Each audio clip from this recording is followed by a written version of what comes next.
from the South. And I am Sani Gray.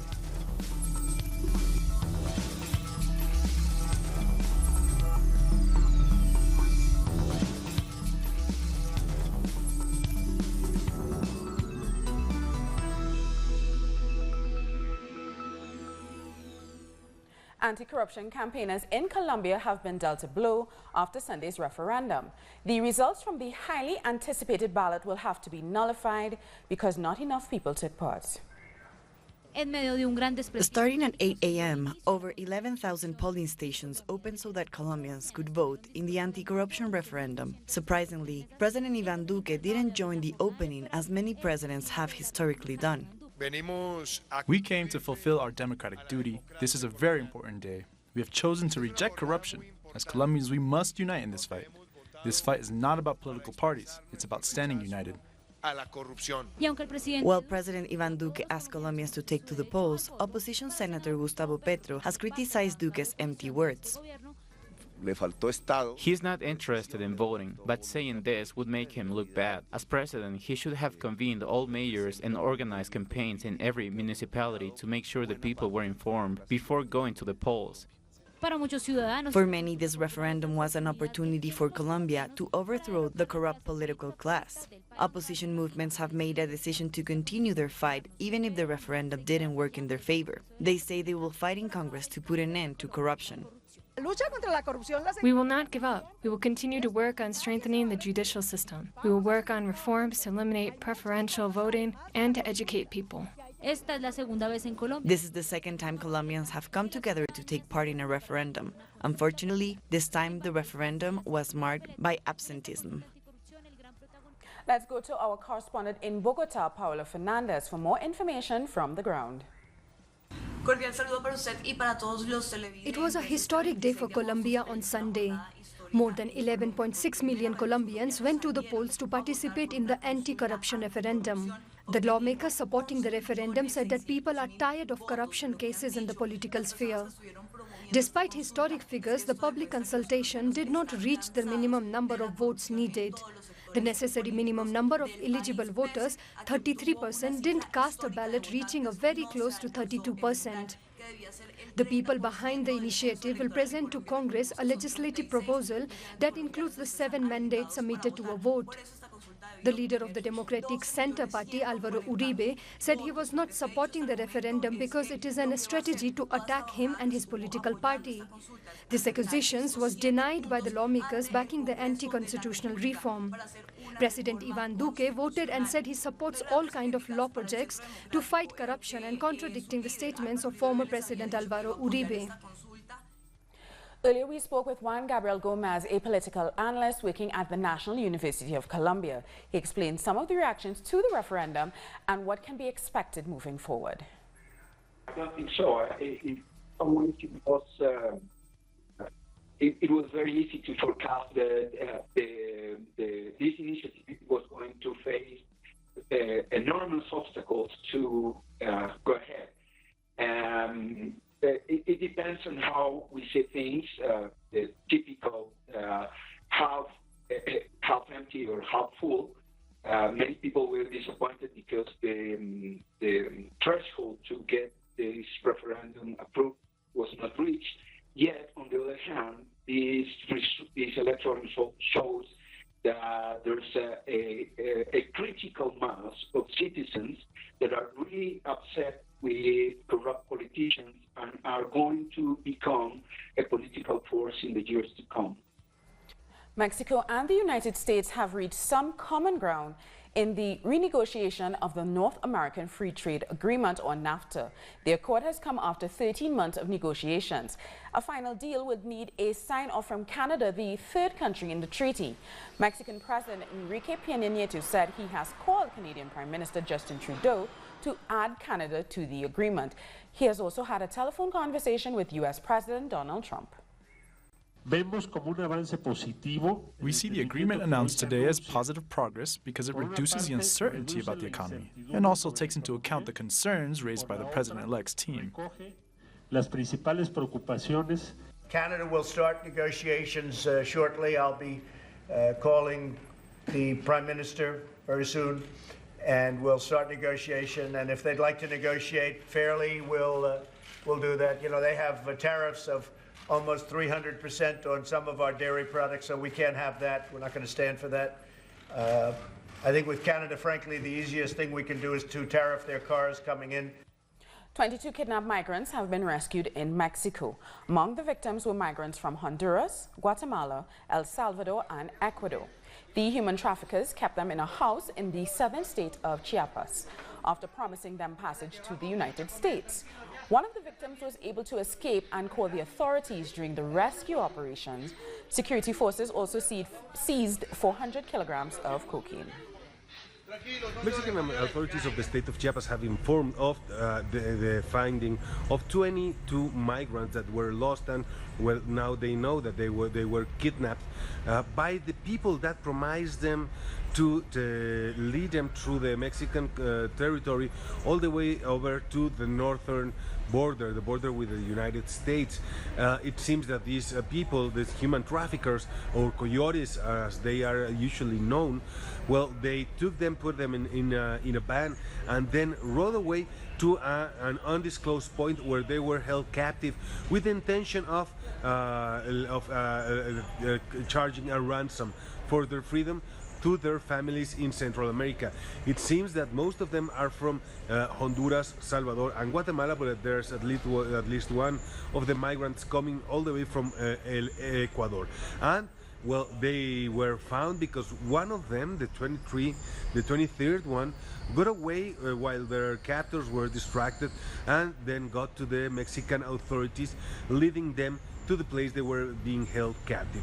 This is a very, very common situation in the Mexican-Guatemalan border, and let's remember that every year around 500,000 Central and South American migrants come through the southern border of Mexico, most of them with the intention of going all the way to the border with the United States.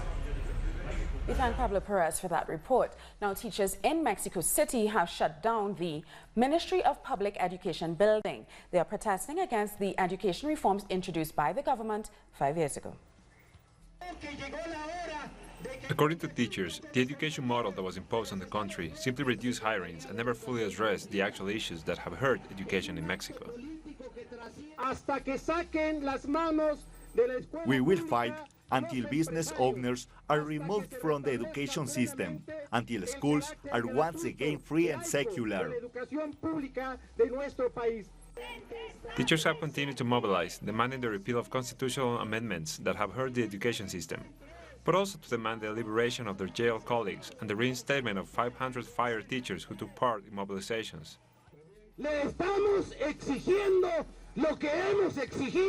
We've been making the same demands for decades. We want teachers to be an integral part of the nation's development, for an education to be treated as the basis of the development of our people.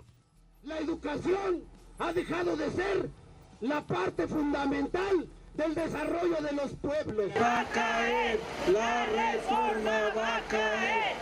Despite protests, outgoing President Enrique Peña Nieto says he is satisfied by these changes to the Constitution. Más de 200,000 maestros obtuvieron plazas y promociones por evaluación. On the other hand, President-elect Andrés Manuel López Obrador has promised to cancel the education reform and to call for a referendum to create a new plan that would include teachers, parents, experts, and students themselves. We'll take a short break now. Join us again in a minute.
Welcome back. Venezuela's government is preparing to sell small bars of gold to the public as part of a plan to stimulate savings. President Maduro says within a few days, up to 2.5 grams of gold will be on offer in the local currency. He showed off 2 cards with small gold pieces. The Central Bank of Venezuela has been buying the precious metal from small-scale miners in Guyana. President Maduro explained why he wants the middle class to invest. To all Venezuelans, you can save with gold. Gold is gold, my friend. Time goes by and the gold is there, and the gold is for the people. The second gold bar, little gold bar I call it because it's nice, is 2.5 grams of gold, which I'm going to place at a cost of 6,300 bolivars, so that you can save in gold and you have your gold bar. Members of the ruling United Socialist Party are meeting to work on proposals to strengthen the government ahead of its National Congress in September. PSUV members showed their support for Venezuela's new economic plan. It's the workers who are pushing for this agenda. We will soon start to see the results of these new measures, but it's up to us to help the recovery process. It can't be just the president or the economic team. This issue involves mayors, governors, representatives, assembly members. It involves the whole party. During the Congress, social issues were high on the agenda. However, the economic restructuring plan is the party's hope for the future. As senior citizens, we must support the only government that has supported us. They guarantee our rights and protect us like never before. Young people are also showing support. We call on everyone who has left the country to return. President Maduro has started a recovery plan that will improve our situation. All of you who left looking for greener pastures, let me tell you that the grass will be greenest in Venezuela. The economic recovery plan will return purchasing power to the people. Our Bolivarian nation will thrive once again. During the 4th Congress of the PSUV, Chavistas have created a solid plan of action that will help lead to economic independence. And during his closing speech at the party's Congress, President Nicolas Maduro announced that young public prosecutors will help safeguard the fixed pricing agreement and prevent the smuggling of fuel. I've ordered that through the Chamba Juvenil program, 8,000 young people be trained as public prosecutors to protect the fixed price system and the new hydrocarbons protection program. They will serve as my eyes, ears, and hands all across the country. I will not leave anything to chance. We will do things right and put an end to the theft of fuel that those pests in Colombia continue to use to hurt our nation. They've stolen over $10 billion worth of fuel. We cannot allow this anymore. The theft of our fuel, of our currency, of our resources. Another Mapuche leader has been arrested in Argentina. The arrest came just after the Supreme Court ruled against him and confirmed his extradition. But his lawyers have said that the case was plagued with irregularities. Trinidad and Tobago's energy minister has shed more light about a deal struck with Venezuela on Saturday. Franklin Can explained that even though Venezuela has the 5th largest gas reserves in the world, it doesn't export a lot of it. Trinidad and Tobago, however, is a major gas exporter. The deal will allow Trinidad to process and export gas from the Dragon gas field, which straddles both countries' maritime border. What this opportunity provides is that Venezuela can now monetize its gas through the Trinidad and Tobago infrastructure. That is a win-win situation, especially since we in Trinidad face our own challenges on the supply side. We all know that there has been a gas curtailment for the last several years. We are working on it. We are finding new quantities of gas, but those new quantities of gas we are finding is just enough to keep us where we are. The Central American Parliament Summit has started in the Dominican Republic, which aims to improve education policy. Dominican Minister of Education Andres Navarro is leading the meeting. Authorities will also debate gender equality, the role of political parties, and tourism in the region. The Central American Parliament is a regional assembly for Central American countries and the Dominican Republic. Guatemala's Disaster Prevention Institute is warning of mudslides in the area surrounding the Fuego volcano. Heavy rains have been battering the area around the volcano. Mudslides are expected to mainly affect the areas of Las Lajas and Jute. Authorities are asking the people living nearby to take the necessary precautions. The Fuego volcano erupted nearly 3 months ago, leaving 159 dead and causing major damage in the surrounding areas. 94% of the Peruvians polled want the public prosecutor Pedro Chavarri to resign after a string of corruption allegations. We have more in this report. Another day and another new corruption accusation against public prosecutor Pedro Chavarri. The latest is that he plagiarized 70% of his university thesis. In addition, it is said that his marks were manipulated so he could be appointed as public prosecutor. He was appointed through a special process that's just unusual. He was appointed by a corrupt body in a process that's unfair. According to the Legal Defense Institute, Chavarri is in position as public prosecutor makes corruption possible. That's because he is himself part of a mob network in the judiciary, as the audio scandal proved. His talks with Inostroza Pariachi, one of the main actors in this network, not only show a close and friendly relationship, but also the way they behave, exchanging favors and creating a good environment for their own businesses. But in spite of all of these accusations, the Peruvian Congress still has to begin a process against him. According to some analysts, the reason for this is his closeness with the Popular Force Party and allies.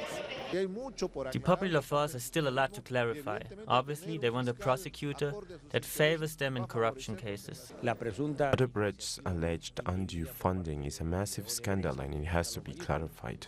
Just like 94% of the population, Peru's president, Martín Vizcarra, does not back Chavarri. Those numbers are from a public poll by Ipsos. He should be fired. Why? Because of corruption. There is so much corruption, so much fraud in Peru. He is a corrupt, and he cannot be a role model, and so everyone in the prosecutor's office should be replaced. Hanging over Chavarri are cases of money laundering and other corruption offenses linked to the former president, congressmen and judges, cases that Peruvians fear could lead to impunity. Time for the second break in this newscast. We'll return with world news in a few.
Welcome back. The Spanish Prime Minister Pedro Sanchez has started his week-long Latin American tour in Chile.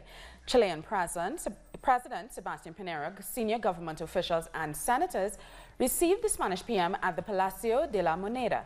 Both heads of state held bilateral meetings. The United Nations has said that Myanmar's army chief should be prosecuted in an international court for genocide against the Rohingya Muslims. The UN panel on human rights said that the army chief should step down along with 5 other senior commanders. It's been a year since the military crackdown in Myanmar forced 750,000 Rohingya Muslims to flee to Bangladesh. According to Doctors Without Borders, at least 6,700 Rohingyas were killed within a few weeks of last year.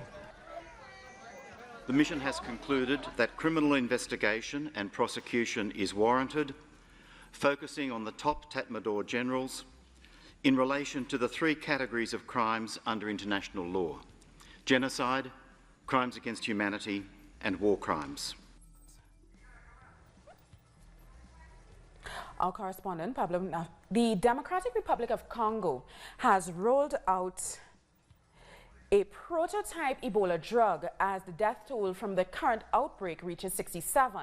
A dozen Ebola patients have been treated with new drugs in Mangina.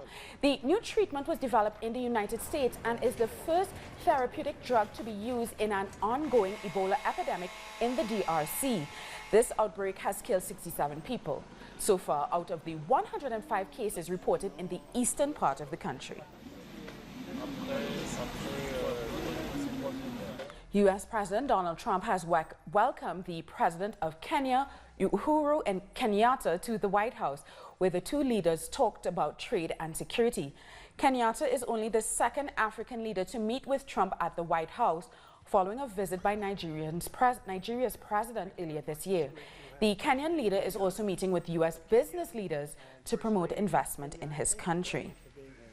For both countries. So thank you very much, both, for being here. This is So let's take a look at more news from around the world. Germany has condemned violence and xenophobia after a spate of far-right protests. On Sunday, hundreds marched in the town of Chemnitz, a protest organised by anti-Islamic group Pegida. Police were deployed to contain riots. A second day of protests is expected. Women were out in force to hold a national day of action against the nomination of Judge Brett Kavanaugh to the US Supreme Court. The nomination of Kavanaugh has caused controversy among liberals.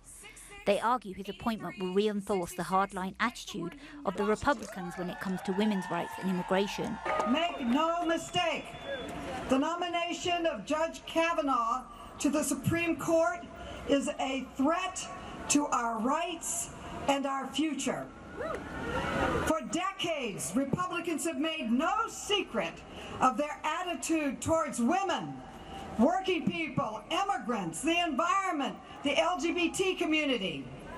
Now they've found their nominee who will make all their destructive, discriminatory dreams come true. A Russian opposition activist has appeared in court for the second time for breaching peace through protests. Alexei Navalny called on his supporters to demonstrate against a planned pension reform in September. He denies the charges and alleges that the government had approved of his protest. The former Vatican diplomat Archbishop Carlo Maria Vigano has called on Pope Francis to resign. Our correspondent Pablo Navarrete has more. Pope Francis's trip to Ireland has been met with mass demonstrations against clerical abuse scandals that have taken place in Ireland. Pope Francis gave a mass on Sunday in front of hundreds of thousands and gave a speech where he addressed the abuse carried out by the Catholic Church personnel in Ireland and asked for an apology on behalf of the Church. However, he offered no practical solutions to address what had happened. His visit is the first to Ireland since 1979, and the reaction has been very different to that time when Pope John Paul II arrived, who was treated effectively like a rock star. Now, the abuse scandal in Ireland is one of various abuse scandals that have mired the Catholic Church around the world in countries like Chile, Australia, and the United States. So the reaction this time in Ireland is much more muted to the Pope's visit, and people are angry at the scandals that have engulfed the Church. The openly gay Prime Minister of Ireland on Saturday gave a speech and urged the Pope to use his office and influence to deliver justice and to the victims and to the families and to the relatives, those who have suffered the abuse by the Catholic Church in Ireland. We thank Pablo Navarrete for that report, and we've come to the end of this news brief. These and many other stories, you can find them on our website at tellustyourtv.net/English. And you can also join us on social media, Facebook, Twitter, and Instagram. For Tell Us Your English, I'm Saini Gray. Thank you for watching.